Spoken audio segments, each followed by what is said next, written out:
Margot Bellet est docteur en littérature de langue française à l'Université de Montréal en recherche et création et intermédialité.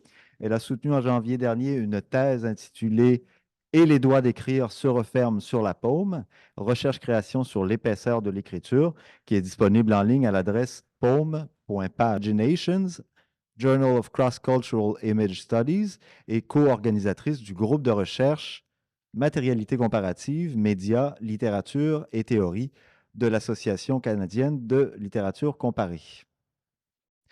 La présentation de Margot s'intitule Les petites mains des éditions numériques. À toi, Margot.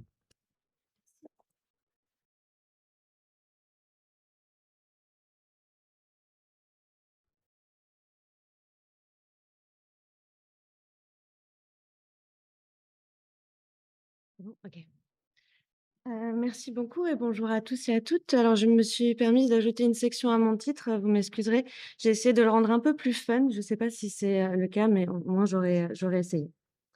Alors, dans le cadre de ce panel présentant plusieurs problématiques sur ce que moi j'aurais appelé les futurs des écritures numériques, je souhaite partager ici une réflexion que je poursuis depuis quelque temps, qui est une réflexion qui émerge d'expériences de travail d'édition, de la coordination d'une revue en sciences humaines, notamment à la chaire de recherche du Canada sur les écritures numériques. Réflexion qui se résume par la notion de petite main. Alors, point zéro de ma présentation, d'abord une explication sur ce que l'on entend par petite main. Alors, les petites mains, c'est une formule inscrite dans le langage courant et c'est d'ailleurs dans ce cadre que je l'ai remarqué au détour d'une conversation autour d'un plat de pâtes très bonne par ailleurs. À l'origine, au XIIIe siècle, les petites mains désignaient cet ensemble de travailleurs et surtout de travailleuses dans les usines de couture, des ouvrières qui étaient sous les ordres des premières mains. Des ordres des premières mains qui déléguaient donc aux petites mains des tâches particulièrement longues, minutieuses, plutôt rudes et répétitives. Des tâches, en somme, jugées comme ingrates. Alors, au cours des siècles, le terme se déplace, il devient un trope en littérature pour parler des mains blanches des vierges ou encore des mains des enfants, donc des mains principalement discrètes, physiquement discrètes, et qui sont mues par d'autres volontés, par d'autres mains, en particulier par des index masculins. L'imaginaire des petites mains est imprégné de questions de hiérarchie, de subordination et majoritairement un imaginaire qui va engager des figures féminines. Alors, il y a d'ailleurs à Montréal une association qui s'appelle Les Petites Mains, qui est une association qui vient en aide aux femmes immigrées dans l'insertion professionnelle. Si on parle du côté de l'Hexagone, en France, il y a un film qui va sortir, je pense, ou qui est déjà sorti, qui s'appelle aussi Les Petites Mains et qui retrace le quotidien de femmes de chambre dans un hôtel. Les petites mains sont donc très proches de ce que l'on appelle les subalternes, c'est très large aussi, parce que cela peut comprendre énormément de réalités, les travailleurs, travailleuses invisibles, ceux et celles qui sont appelés les Turcs de grandes compagnies comme Amazon, mais également, dans le cas des sciences humaines, l'ensemble des métiers des éditeurs, éditrices, relecteurs et lectrices, qui sont considérés à titre d'artisans de l'écriture. Dans le cadre de ma recherche, je me focalise sur la catégorie des éditeurs-éditrices et plus largement sur les personnes qui vont travailler au sein de projets en édition et en humanité numérique. Alors, les petites mains des humanités et des sciences sociales, ce sont des mains qui vont avoir les phalanges dans la machine et dans le dispositif éditorial, des mains à qui des premières mains, celles de l'auteur, de l'intellectuel, du patron, vont déléguer des tâches longues, minutieuses, mais surtout considérées comme insignifiantes, c'est-à-dire jugées comme non décisives ou non significatives dans la réalisation, la conception, l'établissement d'une connaissance. La discrétion dont j'ai parlé, plus tôt, qui est déjà une synonymie, initiale avec la petite main, elle s'active ici, en ce qu'elle place la petite main dans ce que Vaquet a appelé dans un ouvrage récent «les coulisses de la science». Ce qui permet de révéler, un paradoxe dans lequel je finis le temps zéro de ma présentation. Les sciences humaines appréhendent les connaissances par le prisme principalement de l'humain. Or, le modèle épistémologique scientifique dominant, qui est largement hérité d'une tradition académique logocentrée et anthropocentrée, va exclure les petites mains, donc ces acteurs, ces humains qui sont au creux et au centre du processus, va les exclure du paradigme de l'émergence de la pensée en sciences humaines. Alors, comme j'ai déjà pu communiquer à plusieurs reprises sur cette notion de petite main, et pour éviter de radoter, mais en recyclant quand même mon contenu, je voulais essayer d'aborder ici la question sous un angle légèrement différent, sous l'angle du roman, des romans que nous aimons nous faire pour faire et défaire nos sciences, nos histoires et nos humanités. Pardon. Une tâche de petite main, pour le résumer ainsi, c'est une tâche dont toute personne qui pense ne veut ou qu'elle ne va pas faire. Il y a donc, et c'est cette première caractéristique que j'aimerais approfondir et interroger, il y a cette distinction très claire entre penser et faire dans une conception de la littérature, ce qui reprend un petit peu ce dont Marcello a parlé un petit peu avant. Dans nos modes de connaissance, dans l'approche des études littéraires, il y a ce schéma qui apparaît comme prédominant, pardon, et qui revient à considérer que si nous pensons, c'est pour faire ensuite. Et que nous pensons d'abord, du coup, pour faire ensuite. Et comme le dit l'anthropologue Ingold, qui a développé une approche culturelle du faire, mais aussi une méthode du pointage efficace avec un double index, theory leads and practice follows. Alors prenons ce credo comme une structure narrative. Si un jour nous parvenons à faire, et à bien faire, on l'espère, c'est parce que nous avons pensé en amont. Autrement dit, le faire suit la pensée comme un cortège. Alors, par ricochet, dans cette perspective, les petites mains, les assistantes de recherche, les secrétaires, ne sont pas au début du processus de production et d'émergence de la pensée, elles sont en bout de chaîne parce qu'elles relèvent du faire. Comme je me suis engagée à renouveler en recyclant ma réflexion sans radoter, je vous propose, pour illustrer cette idée, de raconter l'histoire d'un projet qui est considéré comme la genèse des humanités numériques, comme le dit avec une certaine ironie, pardon, Ainsworth. La plupart des disciplines ne peuvent pas identifier un seul géniteur, encore moins un géniteur divin, mais les humanités numériques, elles, ont le père Bouza. Il était donc une fois l'index Thomisticus. Un jour, un prêtre jésuite italien et théologien thomiste au nom de Roberto Busa décide d'étudier le thème de la présence dans les écrits d'un certain religieux italien qui a produit quelques trucs en philosophie, Thomas d'Aquin. Avec l'aide de ses joyeux et fidèles camarades d'IBM, le bon Roberto procède donc, avec bravoure, à la lématisation et l'indexation des œuvres de ce philosophe du XIIIe siècle dont il est fan. Après 34 ans de labeur et d'encodage, l'index Thomisticus voit donc le jour et le père Bouza, ses compères d'IBM et Thomas d'Aquin indexés, vécurent heureux et eurent beaucoup d'enfants qu'on nomme les humanités numériques. Fin. Alors bien sûr, il y a plus à dire et à redire sur ce conte, et les travaux de Melissa Terrasse, Julian Nihan et Stephen Jones ont justement fait état des coulisses de ce beau roman des humanités numériques. Et c'est notamment à l'observation des photos d'archives du projet que ces chercheurs se sont interrogés. C'est qui ça dans l'histoire? Parce que tous les autres individus sur ces photographies, tous les hommes, on sait qui c'est. On a leur nom, on a leur fonction. Mais tous les autres protagonistes qu'on ne saurait voir et que pendant longtemps des recherches sur le projet n'ont pas vu, c'est qui? Est-ce qu'elles font partie du paysage comme des figurants ou des figurines? Et l'autre question qu'on s'est donc posée, ou en tout cas que ces chercheurs se sont posées, c'est au fond comment Bouza a-t-il encodé son index? Alors c'est le petit moment dans le bug, c'est le petit bug en fait dans l'histoire, puisque Bouza n'a pas encodé l'index Thomisticus. Et les compères d'IBM n'ont pas encodé non plus l'index Thomisticus. Mais pourtant, l'index, c'est bien l'encodage. Et pourtant, c'est bien le projet de Bouza, le père des humanités numériques, qui a d'ailleurs reçu un prix à son nom, alors qu'il était encore vivant, je précise. Alors, le schéma énoncé au départ, le schéma du faire qui suit la pensée comme un cortège, se heurte donc à un mur, au réel en fait, à la matérialité de la connaissance. Donc, nouvelle histoire de la jeunesse des humanités numériques.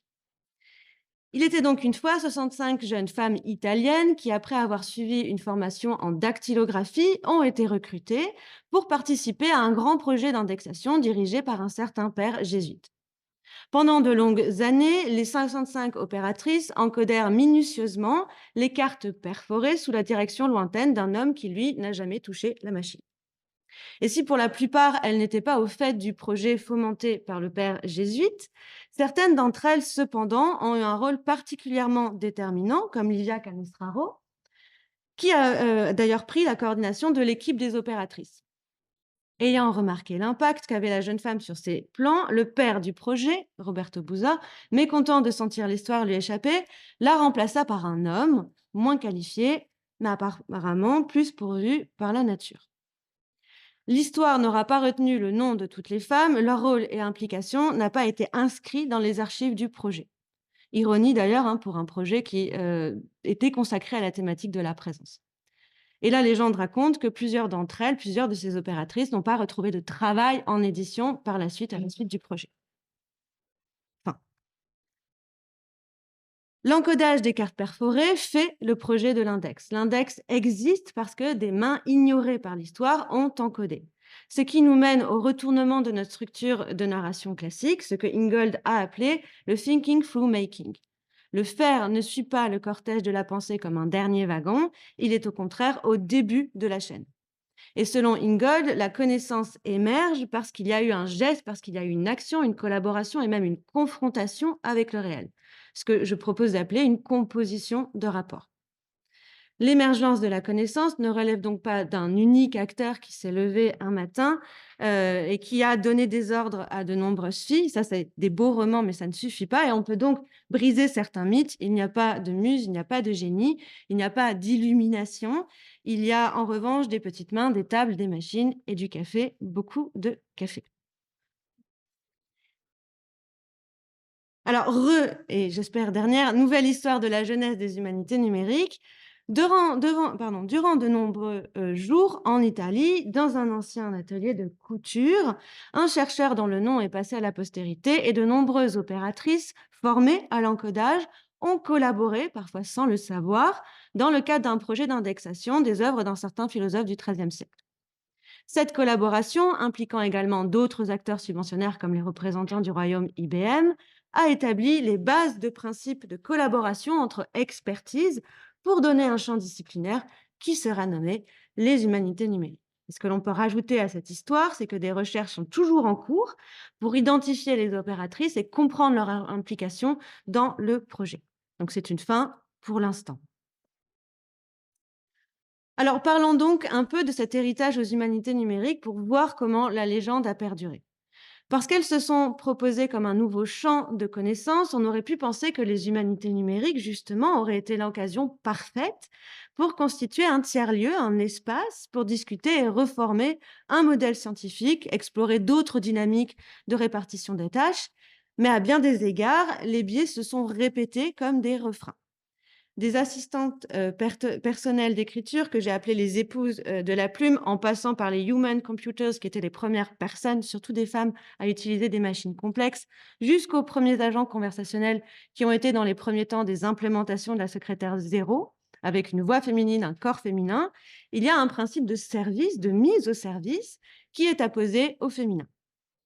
Et Isabelle Collet, qui a étudié le sexisme dans les milieux informatiques, a justement cette formule.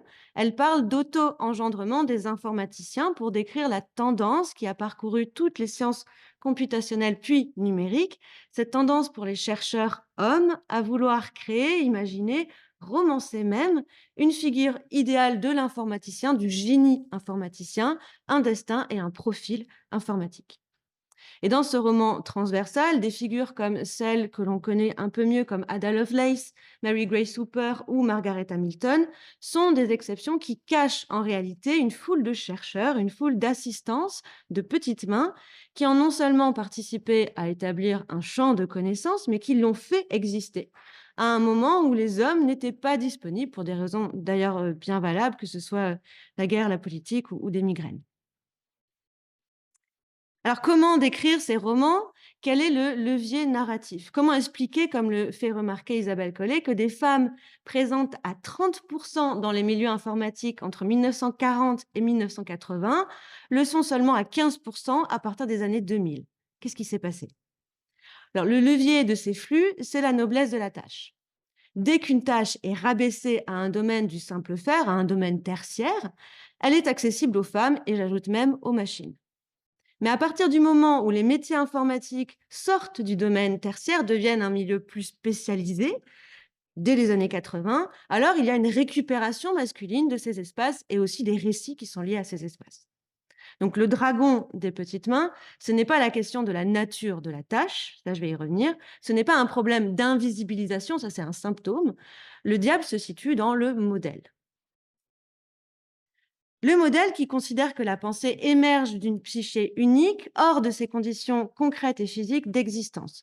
Le modèle qui est donc épistémologique, mais qui est aussi culturel, parce que, comme un metteur en scène, il attribue une posture à des protagonistes. Donc, pour donner un exemple, quand Marcello corrige une virgule dans un texte, ça n'est pas la même chose, ça n'a pas la même portée, pas la même signification que si moi ou Livia Canestraro, nous corrigeons une virgule dans un texte, même si c'est le même texte, même si c'est la même virgule. Marcello, lui, il pense en corrigeant sa virgule. Il est auteur, il change le monde. En revanche, Livia et moi, nous faisons. Nous sommes davantage du côté des petites mains. Et pour expliciter cette idée de posture, j'ajoute un récit qui est personnel, que j'ai pu partager autour de café ou de plats de pâtes aussi, mais que j'avoue ici un peu plus officiellement. Puisque dans le cadre de mon travail en tant que coordinatrice de la revue Sens Public, j'ai usurpé le nom d'un homme. Alors, à ma défense, je ne savais pas, avant de prendre le nom de Marc Mellet, qu'un chercheur spécialiste en biologie marine dans les cercles polaires existait sous le même nom. Je ne pense pas lui avoir fait de tort, je ne pense pas qu'on soit en compétition, mais j'ai quand même signé les courriels que j'ai envoyés à des auteurs dans le cadre d'échanges pour la revue avec le nom de Marc Mellier au lieu de signer Margot Mellet. Alors, pourquoi est-ce que j'ai romancé, j'ai même profilé mon identité? Parce que le nom de Marc Mellet se trouve être du bon côté du sexisme technique. Margot n'était pas efficace du point de vue des auteurs. Elle demandait trop de choses à faire sur l'article, elle n'acceptait pas les bibliographies qui étaient envoyées sous la forme d'images ou de captures d'écran. Elle n'était pas assez compétente comme secrétaire. Marc, en revanche, lui, c'était celui à qui on envoie les bibliographies dans le bon format, celui dont on écoute les demandes, celui avec qui on n'essaye pas de marchander, celui dont on ne remet pas en cause ni la présence ni la compétence. Et pourtant, dans ce récit, hein, les tâches, les interlocuteurs sont restés les mêmes. La seule chose qui a changé, c'est le nom. Et c'est donc la posture que j'incarnais sans vraiment le savoir au début. Alors, je rassure, hein, l'usurpation a pris fin. J'ai notamment arrêté de signer mes courriels avec le nom de Marc Mellet au moment où les auteurs ont commencé justement à créer leur propre récit, à affabuler d'ailleurs, puisque plusieurs d'entre eux ont en effet suppité que Margot, avec qui ils avaient auparavant échangé, était la femme de Marc. Donc des romans très inventifs et que donc Marc, dans l'histoire, avait gentiment laissé Margot s'impliquer, dans la revue. Alors ça devenait problématique parce que non seulement j'usurpais un nom, mais en plus je foutais un peu le bazar dans un ménage. Et comme je pourrais le dire, échapper à la secrétaire, vous tombez dans l'épouse. Alors parfois cependant, je vous en serez avertis si jamais, vous voyez ce nom passer dans les listes Diège. Parfois je reprends ce nom, je le reprends quand il me semble que la frontière doit être franchie pour qu'on soit entendu. Alors justement, c'est le dernier point, de ma présentation. J'en arrive à parler de ce qui me semble cristalliser ces romans. La frontière, soit la délimitation d'un rôle vis-à-vis d'un autre, d'une ontologie par rapport à une autre, d'un faire par rapport à un penser. La petite main permet de délimiter à contre-jour ce qu'est une tâche intellectuelle, ce qui relève du travail du penseur. Alors, je ne serai pas très longue sur cette idée parce que c'est encore un récit pour moi à construire, un récit du futur, mais ce que je peux confier, c'est que la frontière, elle s'incarne des deux côtés. Puisque ce que j'ai pu remarquer dans mon expérience d'usurpation, c'est que non seulement j'arrivais à mieux faire mon travail de coordinatrice, j'avais moins de résistance en face, mais aussi parce que mon rapport à l'écriture changeait. La perception que j'avais de ma propre tâche, qui était toujours la même, changeait. Alors, je ne savais pas trop comment finir, mais pour anticiper la question qu'on pourrait me poser, et alors avec ça, avec ce problème des petites mains, on fait quoi? Je voulais partager un dernier récit plus récent, une remarque que je me suis faite il y a tout juste une semaine en écoutant deux hommes, deux chercheurs, justement parler de la question des petites mains. Et dans leur échange, les 2 hommes s'accordaient sur une solution, la solution à ce problème de hiérarchisation des tâches qui, selon eux, est de déplacer la part symbolique d'une tâche à une autre. De considérer, par exemple, que corriger une virgule, c'est un travail d'intellectuel, corriger une virgule, c'est penser. Qu'encoder des lignes et des lignes dans des cartes perforées, c'est un travail scientifique. C'est donc en somme la solution d'une réhabilitation des tâches ingrates. Alors, je suis plutôt d'accord avec cette idée, mais je suis aussi plutôt en désaccord. Autrement dit, je suis en process, je suis en digestion. Selon moi, il y a un risque assez important d'appropriation intellectuelle avec cette idée. Et je crains que si on réhabilite la virgule, on la parque dans un espace qui va redevenir donc celui de l'intellectuel Et je crains qu'ainsi, les petites mains, qui vont rester des petites mains, n'aient plus accès à cette virgule. Et qu'au contraire, on leur confie d'autres tâches, de nouvelles tâches, qui seraient vues comme inférieures par rapport à la virgule qui aurait été réhabilitée. Donc on relance encore le cycle dans la machine. Donc ni moi, par exemple, avec cette réhabilitation des tâches, ni moi ni Lydia ne pourrons plus jamais corriger des virgules, ce qui serait problématique. Donc encore une fois, le problème, ce n'est pas la tâche, c'est le modèle. Le problème, c'est la frontière, c'est la définition de ce que l'on considère relever de l'intellect, de la pensée, de la littérature et ce qui n'en relève pas. Alors, la question sur laquelle je finirai et qui me semble porter sa propre réponse lorsque on se pose cette question régulièrement, chaque matin, comme un café habituel, c'est celle-ci. Quelles sont les coulisses de nos histoires, des romans que l'on se raconte, où l'on embarque éditrices, coordinatrices, comme des personnages paysages, dont nous révéhiculons des ombres? Le futur des écritures numériques, le futur des structurations de la connaissance, des littératures comme pratique, mais aussi comme métier, ce n'est pas, en tout cas je l'espère, devoir usurper un avatar ou un nom masculin pour être entendu, pour pouvoir penser en corrigeant la virgule. Il me semble au contraire que la piste là à suivre, ce serait de questionner nos modèles et nos biais récursifs dans nos modèles. Je vous remercie.